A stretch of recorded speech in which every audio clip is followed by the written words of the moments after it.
I have what they call small cell terminal cancer, and it affected all of my organs except for my brain and my lungs. I had a quadruple bypass heart surgery. I had a stroke. Well, my first husband actually died from the effects of Agent Orange. I have a good friend, somebody who I worked with, whose son was born with spina bifida.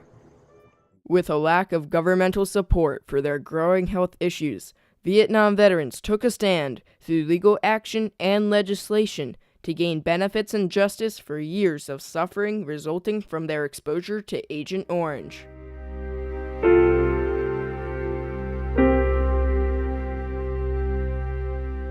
Beginning in 1961, even before the first major deployment of troops to Vietnam, the United States sprayed over 20 million gallons of herbicide over 4.5 million acres of land in an effort to clear the dense jungles and cut off the food supply that supported the North Vietnamese army. And I saw places in the river when it was green and vibrant, and when they sprayed it, in about 24 hours, it was absolutely dead. Scary looking.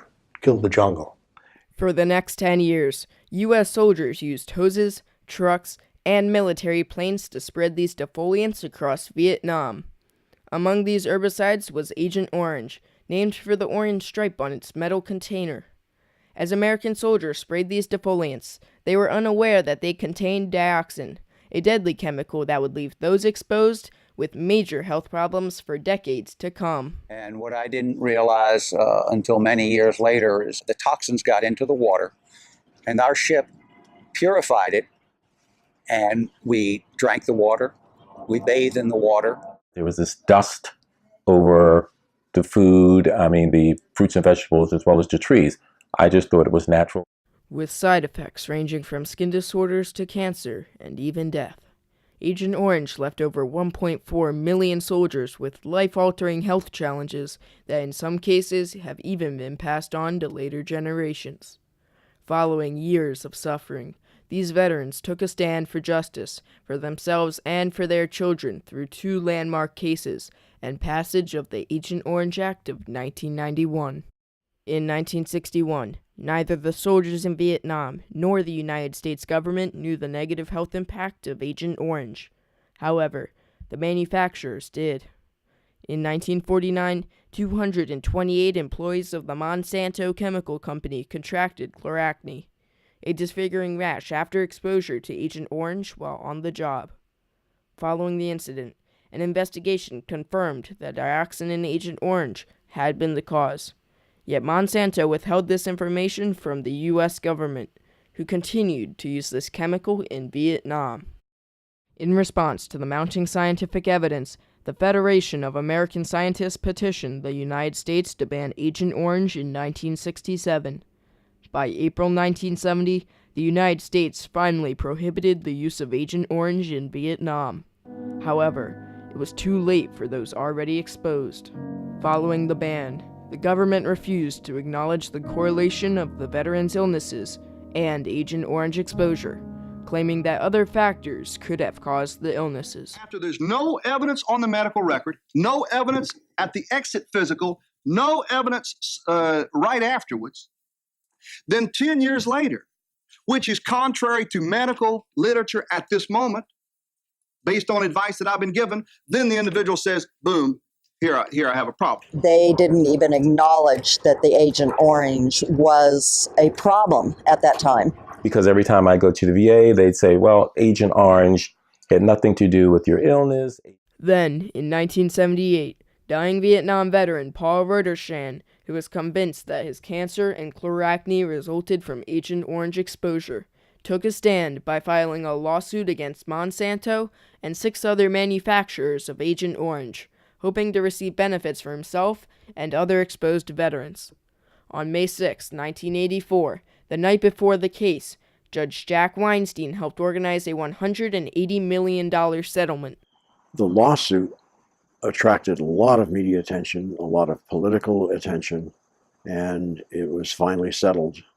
As a result of the settlement, money was distributed to veterans suffering the effects of Agent Orange exposure. Although the lawsuit succeeded in bringing attention to the issue, Many veterans were disappointed with the outcome. We should have never, ever settled out of court. With so many veterans suffering from the toxin, $180 million only provided each veteran a maximum of $12,800.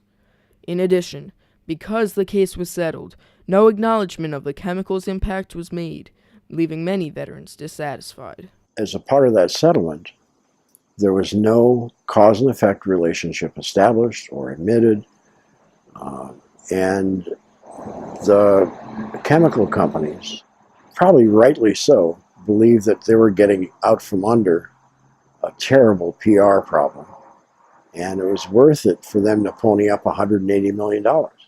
Despite the mixed results from Reuterschan's stand, it served as a catalyst for future actions by Vietnam veterans as they fought for justice.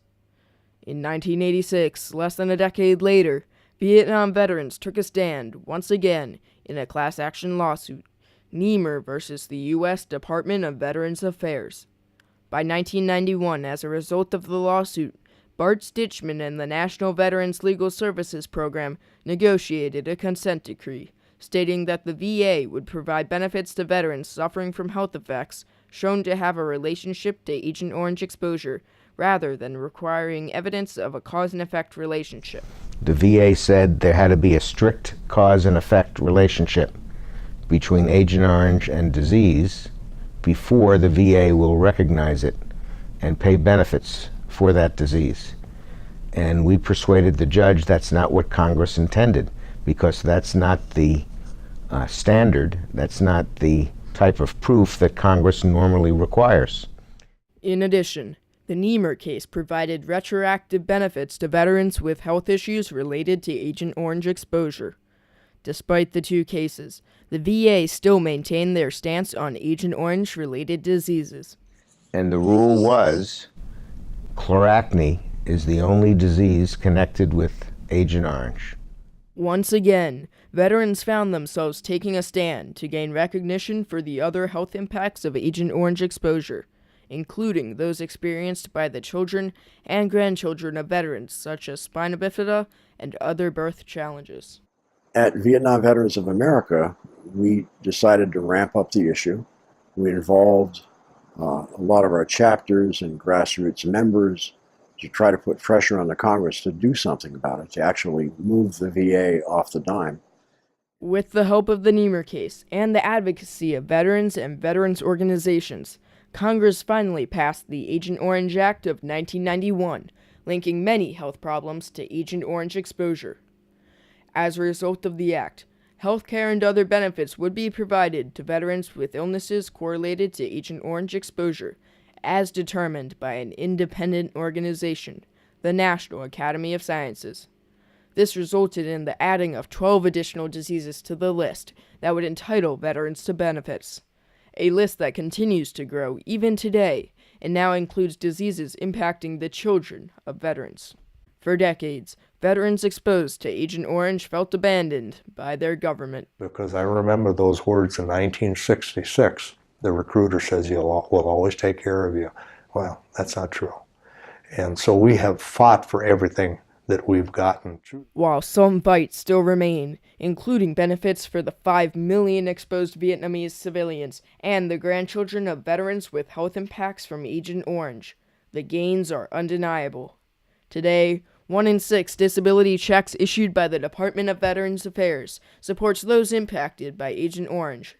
Veterans and their families may receive medical care, disability compensation, and survivors' benefits for a list of Agent Orange-related diseases well beyond chloracne. From Reuterschan's lawsuit and the Niemer case to the Agent Orange Act of 1991, Vietnam veterans have taken a stand for justice in order to move beyond the shadow of Agent Orange. Until they put the last one of us down, I said, we're coming back because we fight the fight and we fight the good fight. Yeah, it was a good effort. It was a righteous effort, and I'm glad to have been a part of it. Let's resolve to take care of our veterans as well as they've taken care of us. For our Vietnam veterans, this means the disability benefits for diseases connected to Agent Orange. And whatever our view, let us always stand united in support of our troops who we've placed in harm's way. That is our solemn obligation.